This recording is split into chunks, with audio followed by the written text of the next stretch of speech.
Alright, I'm back, and I have a new figure here in front of me. This time, I have the Transformers Prime Voyager Ultra Magnus. I was really not expecting to see this character in the show, but when he showed up, I thought it was really cool. So, the fact that we now have a figure of him is really nice.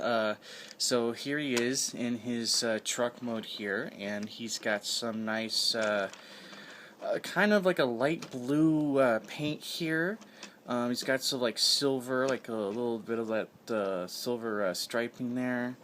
And he's got this whole thing on the back, which might look really ugly to some, but this is going to serve a purpose in robot mode. So, yeah, here's the front of Ultra Magnus's truck mode. He's got some interesting looking, he's got an interesting looking windshield here and side mirrors, but that might make a little bit more sense later. If we go to the side, you can just see the same thing with that whole back section there. Here's the underside of the truck here, and here's the top. And, well, the only real gripe, well, I have two gripes with vehicle mode here. The first is that there doesn't seem to be any smokestacks that actually come with this guy because, well, if you get him and if you look at his product images on the back of the box, he is shown to actually have smokestacks here, and it's making me wonder, did I just get unlucky and mine just somehow got separated, or do they actually not, are they actually not supposed to come with this guy? It's really strange, so I wanted to mention that. And then the other kind of issue that I have is this whole section kind of jutting out here. Now, when you actually have this whole back assembly connected to the truck bed here, it doesn't look as bad. Like, in some ways it kind of looks like this would be part of this, so I'm willing to forgive it a little bit once this is connected. But if you just want to have a perfectly clean looking truck, you kind of can't really do that because of these giant sections sticking out from the back. So that does kind of suck, but you know, other than that though, other than those two things, everything else looks quite nice. So it's kind of hard to tell if this is really supposed to be in the RID line or an Arms Micron, because you know there's like the ports here. So this is kind of like a weird kind of like hybrid of sorts, but nonetheless they're calling this the Beast Hunters line, because apparently the next season that's coming up here is going to be, well, more about kind of like monster-like characters and something like that. So that is a thing. We'll see how that goes, but yeah, he's kind of a weird. He's kind of like a weird, like half and half of figures from both those existing lines. So there's that. So, I think that's essentially everything for truck mode here. So I think I'm going to go ahead and show you how to transform him now. And as you would probably expect, the very first thing you're going to want to do is try to separate this whole assembly from the truck bed here. So you got to give that a bit of a pull, and then you can separate all that. Now, with this, something got separated here, just right there. This whole assembly is actually made up of several different kind of parts that are going to do things in robot mode. So I'm not going to spoil anything just yet. I'm going to put it aside for now so we can focus on the main guy here. So transforming him after that, it's relatively pretty easy actually. Despite him being a Voyager, he's actually pretty simple. So you want to take these side panels, swing those down on both sides here, like so. And because this is a Voyager, he's going to get a little bit tall, so I'll adjust my camera in advance. So once you got that, you can take this section here from the back, and these will become his the front of his legs. So you also want to split down the middle, as many Transformers before this have done, and also spin out the feet and just kind of position them. They just kind of they don't really like slot or tab or anything. They just kind of rest there. So just swing that around and get that facing forward, and then you can take those leg sections and just hinge those down. Again, they don't really tab, but they do at least nicely rest in place, and you can see the leg has formed here. So that's how you transform the legs. So now what you want to do is you want to take this section from the roof of the truck and swing this back like so.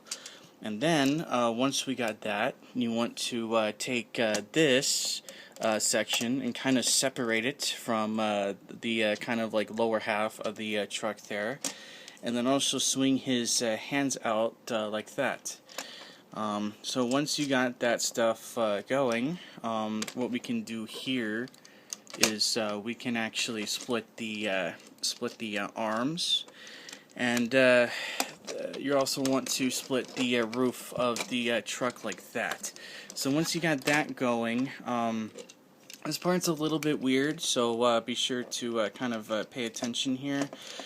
So the way that his arms are, so you could start by hinging this section out. You're gonna want that facing out, but then when you get to this section, you gotta kind of screw with this thing a bit. So what you actually kind of want to do, at least what I start with doing, is I like to actually rotate the arm like that, because it's going to need to be facing that way for robot mode anyway.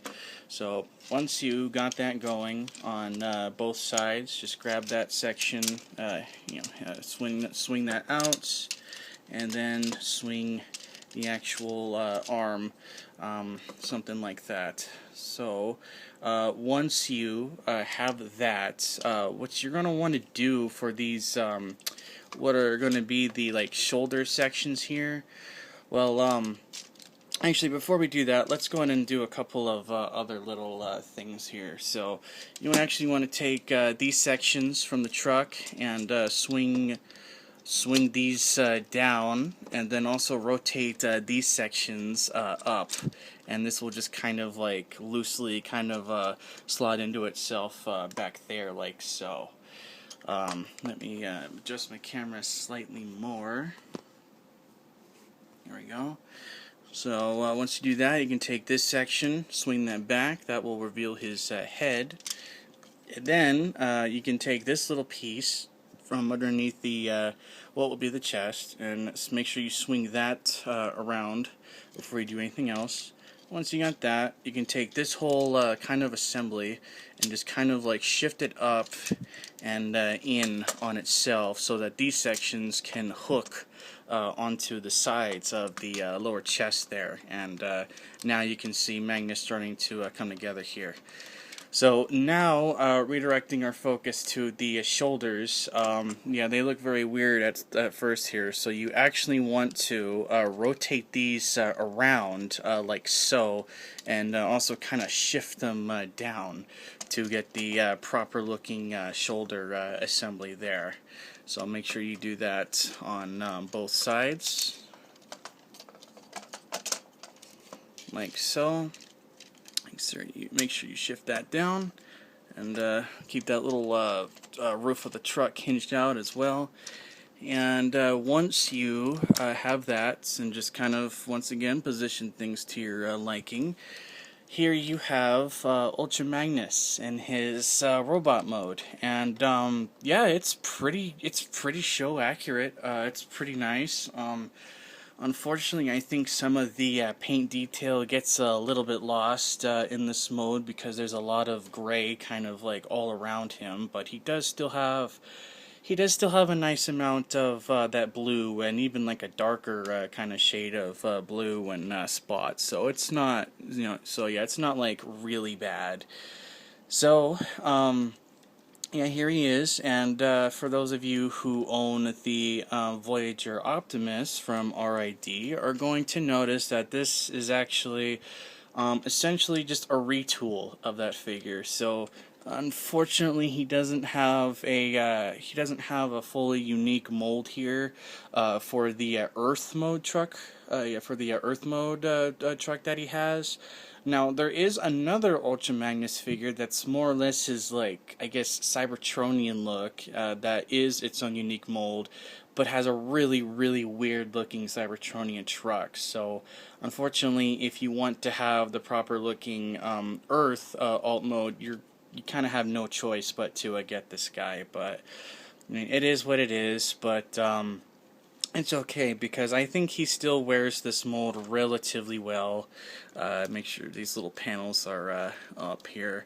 So while it's definitely not perfect, I can kind of understand why they did this, because I mean, he does kind of share quite a few design similarities with Optimus in the show. So I can at least somewhat understand why they would want to go this route.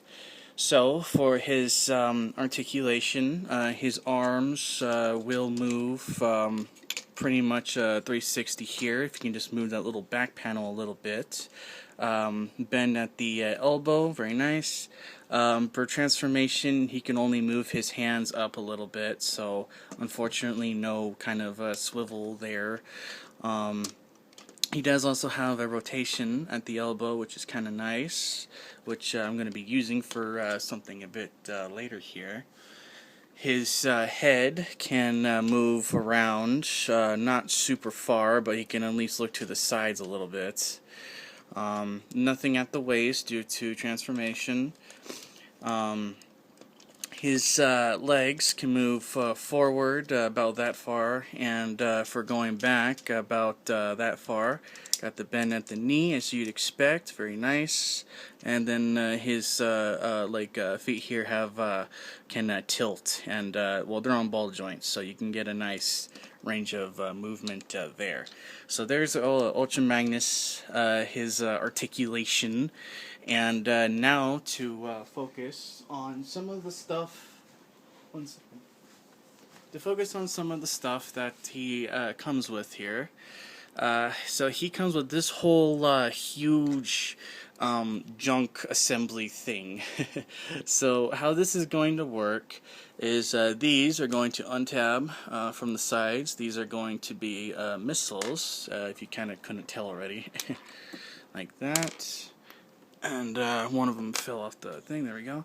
And this, for those who have been watching the show, is actually the forge, the forge of Solus Prime or something like that. That thing that can build really powerful things that supposedly only a Prime can wield. So, which is kind of funny considering how, I mean, if only a Prime can wield this, then why does Ultra Magnus have it? But I don't know. Maybe we'll get an answer to that in a future episode. So yeah, you do get this. It's pretty cool. It's got some really nice silver on the top there. Really brings out some of those details nicely there. And then the rest is just a unpainted kind of drab gray, which, oh well. At least, like, the main part of the hammer is painted. And this is actually going to become like a jetpack of sorts. So, to make that happen, you want to take this little section here, move that forward, and extend these wings like this, like swing them up and then in like so.